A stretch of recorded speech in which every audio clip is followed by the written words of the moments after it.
ਬਿਸਮਿਲ੍ਲਾਹਿਰ ਰਹਿਮਾਨਿਰ ਰਹੀਮ। ਸੱਜਣੋ ਤੇ ਮਿੱਤਰੋ, ਪੰਜਾਬੀ ਬੋਲੀ ਦੀ ਖੁਸ਼ਨਸੀਬੀ ਹੈ ਕਿ ਇਹਨੂੰ ਮੁਸ਼ਕਿਲ ਵੇਲੇ ਵੀ ਅਜਿਹੇ ਸੇਵਕ ਲੱਭ ਜਾਂਦੇ ਨੇ ਜੋ ਇਹਦੇ ਵਧਾ ਬਕਾ ਤੇ ਮੁਹੱਬਤ ਦੀ ਰਾਹ ਵਿੱਚ ਆਪਣਾ ਸਭ ਕੁਝ ਨਿਛਾਵਰ ਕਰ ਦੇਣ ਤੋਂ ਵੀ ਪਿਛਾ ਨਹੀਂ ਹਟਦੇ। ਅਜੋਕੇ ਵੇਲੇ ਵਿੱਚ ਪੰਜਾਬੀ ਬੋਲੀ ਜਿੰਨਾ ਖਤਰਾ ਨਾਲ ਲੜ ਰਹੀ ਹੈ, ਉਹਨਾਂ ਵਿੱਚੋਂ ਸਭ ਤੋਂ ਵੱਡਾ ਖਤਰਾ ਇਹਦੇ ਖਿਲਾਫ ਉਹ ਸਾਜ਼ਿਸ਼ਾਂ ਨੇ ਜਿਹੜੀਆਂ ਮੁਸਲਸਲ ਜਾਰੀ ਨੇ। ਇਹ ਸਾਜ਼ਿਸ਼ਾਂ ਕਰਨ ਵਾਲੇ ਉਹੀ ਗਰੋਹ ਨੇ ਜਿਹੜੇ ਉਸ ਮਾਫੀਆ ਦਾ ਹਿੱਸਾ ਨੇ ਜਿਹਨੂੰ ਇਸ ਧਰਤੀ ਉੱਤੇ ਹਮਲਾਵਰ ਹੋਣ ਵਾਲਿਆਂ ਜਨਮ ਦਿੱਤਾ, ਜਿਹਨਾਂ ਨੂੰ ਮਰਾਦ ਦਿੱਤੀਆਂ, ਜਾਗੀਰਾਂ ਦੇ ਵੱਡੇ ਅਹੁਦੇ ਦਿੱਤੇ। ਹੁਣ ਉਹਦੀ ਬਾਕੀਆਤ ਸਾਡੇ ਸੋਹਣੇ ਦੇਸ਼ ਦੇ ਖਿਲਾਫ ਉਹ ਕਿਰਦਾਰ ਅਦਾ ਕਰ ਰਹੀਆਂ ਨੇ ਜਿਹੜਾ ਇਹਨਾਂ ਦੇ ਵੱਡ ਵਡੇਰਿਆਂ ਨੇ ਮੁਗਲ, ਅਫਗਾਨ ਤੇ ਅੰਗਰੇਜ਼ ਦੌਰ ਵਿੱਚ ਅਦਾ ਕੀਤਾ ਸੀ। ਇਹਦੇ ਬਾਵਜੂਦ ਪੰਜਾਬੀ ਬੋਲੀ ਆਪਣੇ ਪੈਰਾਂ ਉੱਤੇ ਬੜੀ ਮਜ਼ਬੂਤੀ ਨਾਲ ਖਲੋਤੀ ਹੋਈ ਹੈ ਤੇ ਹਰ ਖਤਰੇ ਦਾ ਮੁਕਾਬਲਾ ਕਰ ਰਹੀ ਹੈ। ਇਹਦੀ ਸਭ ਤੋਂ ਵੱਡੀ ਵਜ੍ਹਾ ਇਹੋ ਹੀ ਹੈ ਕਿ ਇਸ ਬੋਲੀ ਵਿੱਚ ਇੰਨੀ ਜਾਨ ਸੀ ਜੋ ਹਰ ਮੁਖਾਲਫਤ ਤੇ ਸਾਜ਼ਿਸ਼ ਦੇ ਸਾਹਮਣੇ ਕਾਇਮ ਰਹੀ। ਕੁਝ ਇਹਦੇ ਵਿੱਚ ਉਹਨਾਂ ਪੰਜਾਬੀ ਸੇਵਕਾਂ ਦਾ ਵੱਡਾ ਕਿਰਦਾਰ ਰਿਹਾ ਹੈ ਜਿਹਨੇ ਆਪਣੀ ਧਰਤੀ ਦੇ ਰੇਤਲ ਨੂੰ ਮਹਿਫੂਜ਼ ਬਣਾਇਆ, ਇਹਦੇ ਲਈ ਤਹਿਰੀਕਾਂ ਚਲਾਈਆਂ ਤੇ ਕਿਸੇ ਥਾਵੇਂ ਵੀ ਇਹਨਾਂ ਸਾਜ਼ਿਸ਼ਾਂ ਨੂੰ ਕਾਮਯਾਬ ਨਾ ਹੋਣ ਦਿੱਤਾ। ਮੈਂ ਪਿਛਲੇ 50 ਵਰ੍ਹਿਆਂ ਤੋਂ ਪੰਜਾਬੀ ਬੋਲੀ ਲਈ ਜਾਰੀ ਤਹਿਰੀਕ ਦੇ ਕਾਫਲੇ ਸ਼ਾਮਲ ਹਾਂ। ਡਾਕਟਰ ਫਕੀਰ ਅਹਿਮਦ ਫਕੀਰ ਤੇ ਮੁਸ਼ਤਾਕ ਬਾਟਰ ਤੋਂ ਲੈ ਕੇ ਅਜੋਕੇ ਵੇਲੇ ਵਿੱਚ ਪੰਜਾਬੀ ਤਹਿਰੀਕ ਦੀ ਕਿਆਦਤ ਤੱਕ ਕੋਈ ਅਜਿਹਾ ਵੇਲਾ ਨਹੀਂ ਰਿਹਾ ਜਦ ਅਸੀਂ ਔਕੜਾਂ ਦਾ ਸਾਹਮਣਾ ਨਾ ਕੀਤਾ ਹੋਵੇ। ਜਿੰਨੀਆਂ ਔਕੜਾਂ ਆਈਆਂ, ਸਾਡੇ ਹੌਸਲੇ ਵੀ ਉਨੇ ਹੀ ਬੁਲੰਦ ਰਹੇ। ਹਰ ਦੌਰ 'ਚ ਮੈਨੂੰ ਅਜਿਹੇ ਲੋਕਾਂ ਦਾ ਸਾਥ ਮੁਯੱਸਰ ਰਿਹਾ ਜਿਹੜੇ ਮੇਰੇ ਮਜ਼ਬੂਤ ਬਾਜ਼ੂ ਬਣ ਕੇ ਹੌਸਲਾ ਦਿੰਦੇ ਰਹੇ। ਅੱਜ ਮੈਨੂੰ ਬੜੀ ਖੁਸ਼ੀ ਹੋ ਰਹੀ ਹੈ ਕਿ ਅਸੀਂ ਪੰਜਾਬੀ ਬੋਲੀ ਦੇ ਉਸ ਪਲੇਟਫਾਰਮ ਉੱਤੇ ਕੰਮ ਕਰ ਰਹੇ ਹਾਂ ਜਿਹਦੇ ਰਾਹੀਂ ਪੂਰੀ ਦੁਨੀਆ ਵਿੱਚ 5 ਦਰਿਆਵਾਂ ਦੀ ਧਰਤੀ ਨਾਲ ਜੁੜਤ ਰੱਖਣ ਵਾਲੀ ਰਹਿਤਲ ਦਾ ਝੰਡਾ ਬੁਲੰਦ ਹੋਵੇਗਾ। ਦੂਜੀ ਇੰਟਰਨੈਸ਼ਨਲ ਪੰਜਾਬੀ ਸਾਂਝ ਕਾਨਫਰੰਸ 1 ਮਈ ਨੂੰ ਮਾਂਚੈਸਟਰ ਵਿੱਚ ਹੋਣ ਜਾ ਰਹੀ ਹੈ। ਇਹ ਉਸੇ ਪੰਜਾਬੀ ਤਹਿਰੀਕ ਦਾ ਤਸਲਸਲ ਹੈ ਜਿਹਨੇ ਆਪਣੇ ਅਨਮੁੱਲੇ ਸਰਮਾਏ ਦੀ ਹਿਫਾਜ਼ਤ ਕੀਤੀ ਤੇ ਇਹਨੂੰ ਹਰ ਕਿਸਮ ਦੀ ਸਾਜ਼ਿਸ਼ ਤੋਂ ਮਹਿਫੂਜ਼ ਰੱਖਿਆ। ਮੈਂ ਖੁਸ਼ਨਸੀਬ ਹਾਂ ਕਿ ਦੁਨੀਆ ਭਰ ਵਿੱਚ ਵਸਣ ਵਾਲੇ ਪੰਜਾਬੀਆਂ ਨੂੰ ਇੱਕ ਪਲੇਟਫਾਰਮ ਉੱਤੇ ਇਕੱਠਾ ਕਰਨ ਦੀ ਇਸ ਕੋਸ਼ਿਸ਼ ਵਿੱਚ ਮੇਰੇ ਨਾਲ ਉਹ ਲੋਕ ਸ਼ਾਮਲ ਨੇ ਜਿਹੜੇ ਆਪਣੇ ਆਪਣੇ ਸ਼ੋਬੇ ਵਿੱਚ ਬਹੁਤ ਉੱਚੇ ਤੇ ਕੱਦਾਵਰ ਮੰਨੇ ਜਾਂਦੇ ਨੇ। ਇਸ ਕਾਨਫਰੰਸ ਲਈ ਜਿਹੜੇ ਲੋਕ ਕੋਸ਼ਿਸ਼ਾਂ ਕਰ ਰਹੇ ਨੇ, ਜਿਹੜੀ ਇਸ ਦੀ ਆਰਗੇਨਾਈਜ਼ਿੰਗ ਕਮੇਟੀ ਹੈ, ਉਹ ਹਰ ਲਿਹਾਜ਼ ਨਾਲ ਉਹਨਾਂ ਮੰਨੇ ਪਰੋਨੇ ਸੂਝਵਾਨਾਂ ਤੇ ਮੁਸ਼ਤਮਿਲ ਹੈ ਜਿਹਨੇ ਅਦਬ, ਖੋਜ, ਸਮਾਜ ਸੇਵਾ, ਕਾਰੋਬਾਰ ਤੇ ਸੂਝ ਦੇ ਮੈਦਾਨ ਵਿੱਚ ਆਪਣੀ ਵੱਖਰੀ ਪਹਿਚਾਣ ਬਣਾਈ। ਇਸ ਕਾਨਫਰੰਸ ਦੀ ਮਾਨਯੋਗ ਆਰਗੇਨਾਈਜ਼ਿੰਗ ਕਮੇਟੀ ਦਾ ਤਾਰਫ ਕਰਵਾਉਣਾ ਹੀ ਅੱਜ ਦੀ ਗੱਲਬਾਤ ਦਾ ਬੁਨਿਆਦੀ ਮਕਸਦ ਵੀ ਹੈ ਤੇ ਆਪਣੇ ਚਾਹੀਵਾਨਾਂ ਨੂੰ ਆਗਾਹ ਕਰਨਾ ਵੀ ਕਿ ਉਹ ਕੌਣ ਲੋਕ ਨੇ ਜਿਹੜੇ ਮੇਰੇ ਤੋਂ ਇੱਕ ਪੈਰ ਅਗਾਂਹ ਖਲੋ ਕੇ ਇਸ ਕਾਨਫਰੰਸ ਦਾ ਆਰ ਕਰ ਰਹੇ ਨੇ। ਇਹ ਸਭ ਹੀਰੇ ਨੇ ਆਪਣੇ ਆਪਣੇ ਸ਼ੋਬੇ ਵਿੱਚ, ਇਹਨਾਂ ਦੇ ਉੱਚੇ ਨਾਂ ਨੇ। ਪੰਜਾਬੀ ਬੋਲਣ ਨਾਲ ਇਹਨਾਂ ਦੀ ਜੁਰਤ ਅਟੂਟ ਤੇ ਮਿਸਾਲੀ ਹੈ। ਜੇ ਲੋਕ ਨਾ ਹੁੰਦੇ ਤੇ ਸ਼ਾਇਦ ਤੀਜੇ ਪੰਜਾਬ ਵਿੱਚ ਕਦੇ ਵੀ ਪੰਜਾਬੀ ਕਾਨਫਰੰਸ ਦਾ ਖਾਬ ਤਾਬੀਰ ਨਾ ਹੋ ਸਕਦਾ। ਸਭ ਤੋਂ ਪਹਿਲਾਂ ਮੇਰੇ ਬਹੁਤ ਹੀ ਪਿਆਰੇ ਮਿੱਤਰ ਤੇ ਪੰਜਾਬੀ ਨਾਵਲ ਦਾ ਉੱਚਾ ਨਾਂ ਸਾਬਰ ਰਜ਼ਾ ਹੋਰੀ ਨੇ। ਇਹਨਾਂ ਦਾ ਅਦਬੀ ਹਵਾਲਾ ਬਹੁਤ ਮੋਤਬਰ ਤੇ ਸ਼ਾਨਦਾਰ ਹੈ। ਇੱਕ ਨਸਰ ਨਿਗਾਰ ਦੇ ਨਾਲ ਨਾਲ ਸ਼ਾਇਰੀ ਦੇ ਖੇਤਰ ਵਿੱਚ ਇਹ ਜਿਵੇਂ ਆਪਣੇ ਖਿਆਲ ਨੂੰ ਉਲੀਕਦੇ ਨੇ, ਉਹਦੀ ਮਿਸਾਲ ਅਜੋਕੇ ਵੇਲੇ 'ਚ ਬਹੁਤ ਘੱਟ ਮਿਲਦੀ ਹੈ। ਸਾਬਰ ਰਜ਼ਾ ਹੋਰੀ ਸਾਡੀ ਆਰਗੇਨਾਈਜ਼ਿੰਗ ਕਮੇਟੀ ਦੇ ਸਦਰ ਨੇ ਤੇ ਯੂਕੇ ਵਿੱਚ ਬੜੀ ਤੇਜ਼ੀ ਨਾਲ ਤਮਾਮ ਤਰ ਮਾਮਲਾਤ ਨੂੰ ਆਪਣੀ ਸਰਬਰਾਹੀ ਵਿੱਚ ਤੈਅ ਕਰਦੇ ਨੇ। ਇਹਨਾਂ ਦੇ ਨਾਲ ਨਾਲ ਮਨਸੂਰ ਅਫਾਕ ਹੋਰੀ ਸਾਡੀ ਆਰਗੇਨਾਈਜ਼ਿੰਗ ਕਮੇਟੀ ਦੇ ਮਾਨਯੋਗ ਸੀਨੀਅਰ ਰੁਕਨ ਨੇ। ਮਨਸੂਰ ਅਫਾਕ ਹੋਰੀ ਇੱਕ ਤਵੀਲ ਸਾਫਤੀ ਤੇ ਅਦਬੀ ਰਾਹ ਦੇ ਪਾਂਧੀ ਨੇ ਜਿਨ੍ਹਾਂ ਇਸ ਸਫ਼ਰ ਦੇ ਇੱਕ ਇੱਕ ਪੈਰ ਉੱਤੇ ਅਜਿਹੀਆਂ ਤਖਲੀਕਾਤ ਦੀਆਂ ਮਿਸਾਲਾਂ ਛੱਡੀਆਂ ਨੇ ਜਿਹੜੀ ਸਾਡੇ ਅਦਬ ਤੇ ਸਾਫਤ ਨੂੰ ਮੋਤਬਰ ਕਰਦੀਆਂ ਨੇ। ਮੈਂ ਮਨਸੂਰ ਸਾਹਿਬ ਦੀਆਂ ਲਿਖਤਾਂ ਦਾ ਮਦਾਹ ਹਾਂ। ਉਹਨਾਂ ਦੀ ਸ਼ਾਇਰੀ ਮੇਰੇ ਦਿਲ ਦੀਆਂ ਗੱਲਾਂ ਕਰਦੀ ਹੈ। ਮਨਸੂਰ ਅਫਾਕ ਹੋਰੀ ਯੂਕੇ 'ਚ ਵਸਦੇ ਨੇ। ਉਹਨਾਂ ਦਾ ਵਿਜ਼ਨ ਤੇ ਸੋਚ ਇਸ ਕਾਨਫਰੰਸ ਦੀ ਰਹਿਨੁਮਾ ਹੈ ਤੇ ਇਹਦੇ ਨਾਲ ਨਾਲ ਉਹ ਅਮਲੀ ਤੌਰ 'ਤੇ ਵੀ ਇੰਤਜ਼ਾਮਾਤ ਨੂੰ ਵੇਖਦੇ ਨੇ। ਲੰਦਨ 'ਚ ਵਸਦੀ ਮੇਰੀ ਭੈਣ ਰਜ਼ੀਆ ਚੌਧਰੀ ਸਮਾਜੀ ਅਦਬ ਦਾ ਬਹੁਤ ਸ਼ਾਨਦਾਰ ਤੇ ਮਾਨਯੋਗ ਹਵਾਲਾ ਨੇ।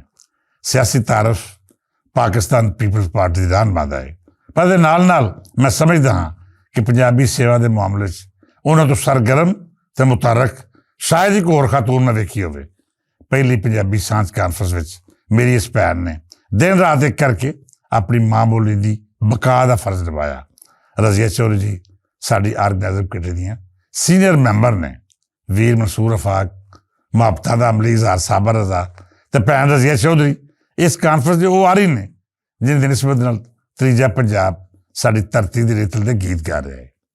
ਯੂਕੇ ਵਸਦੇ एहसान शाहिद बारी होਰਾਂ ਦਾ ਜ਼ਿਕਰ ਵੀ ਨਿਹਾਇਤ ਜ਼ਰੂਰੀ ਹੈ, ਜਿਹੜੇ ਪਹਿਲੀ ਕਾਨਫਰੰਸ ਦੇ ਨਾਲ ਨਾਲ ਹਮੇਸ਼ਾ ਤੋਂ ਪੰਜਾਬੀ ਬੋਲੀ ਤੇ ਰਹਿਤਲ ਲਈ ਅਨਮੁੱਲੀ ਸੇਵਾ ਕਰਦੇ ਆ ਰਹੇ ਨੇ। ਉਹਨਾਂ ਨੇ ਜਿਵੇਂ ਪਿਛਲੇ ਵਰੇ ਪੰਜਾਬੀ ਕਾਨਫਰੰਸ ਆਰ ਕਰਨ ਵਿੱਚ ਸਾਡਾ ਸਾਥ ਨਿਭਾਇਆ, ਯਕੀਨ ਮੰਨੋ ਅਜਿਹੇ ਬੇਲੌਸ ਤੇ ਮੁਹੱਬਤੀ ਮੁਕੱਦਰਾਂ ਵਾਲੇ ਨੂੰ ਲੱਭਦੇ ਨੇ। ਇਹ ਵੀ ਸਾਡੀ ਆਰਗੇਨਾਈਜ਼ਿੰਗ ਕਮੇਟੀ ਦੇ ਸੀਨੀਅਰ ਮੈਂਬਰ ਨੇ। ਮਾਂਚੈਸਟਰ ਵਿੱਚ ਦੂਜੇ ਸੰਗੀਆਂ ਦੇ ਨਾਲ ਨਾਲ एहसान शाहिद बारी होरी भी दिन रात एक करके इंतजामात कर रहे हैं ताकि प्राहुणे नूं कोई मुश्किल पेश ना आवे। मियां रियाज ताला मेरे वीर भी ने ते पंजाबी सेवक भी। यूके विच पंजाबी प्राहुणे दे मेज़बान भी यही होणगे।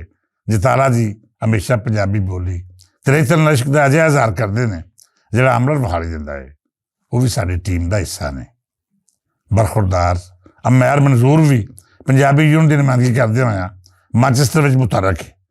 साबर रजा, मंसूर अफाक, रजिया चौधरी ते एहसान शाहिद बारी की सरपरस्ती में ये बरखुरदार बड़ी मेहनत नाल पंजाबी कानफ्रेंस को कामयाब बनाने मुतरक है।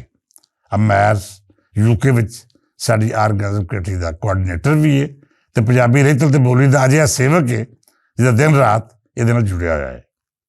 सज्जन प्यारिओ, जिस तक पाकिस्तान की गल है, इत्थे इस आर्गेनाइजिंग कमेटी के मैंबरान में मेरे वीर बरखुरदार जाहिद हसन अली बहुत मुतारक ने। साडी टीम के अजिहे मैंबर जिन्हां उत्ते असीं बहुत ही मान करते हाँ, इन्हां दी तखलीकी सलाहियत दे कायल भी हाँ। जाहिद हसन लमज यूनिवर्सिटी प्रोफैसर ने ते इहदे नाल नाल पंजाबी बोली के महान नावल निगार भी। साडी आर्गेनाइजिंग कमेटी के मानयोग सीनियर मैंबर होने के नाते इस कानफ्रेंस का जिहड़ा मुहांदरा तरतीब दस्सिया जा रहा है उहदे विच इनका योगदान शामिल होंदा है। बिलाल मुदस्सिर भट्ट रोज़गार भुलेखा के चीफ एडिटर ने। पंजाबी यूनियन के बहुत सारे मामला तो वेखते हैं। इंटरनेशनल पंजाबी सांझ कानफ्रेंस की वैबसाइट हो, यदा सोशल मीडिया हो या फिर लोगों के राबते, ये सब बिलाल मुदस्सिर भट्ट की जिम्मेदारी है जो इन्हें बड़े ही आसान तरीके निभा रहे हैं।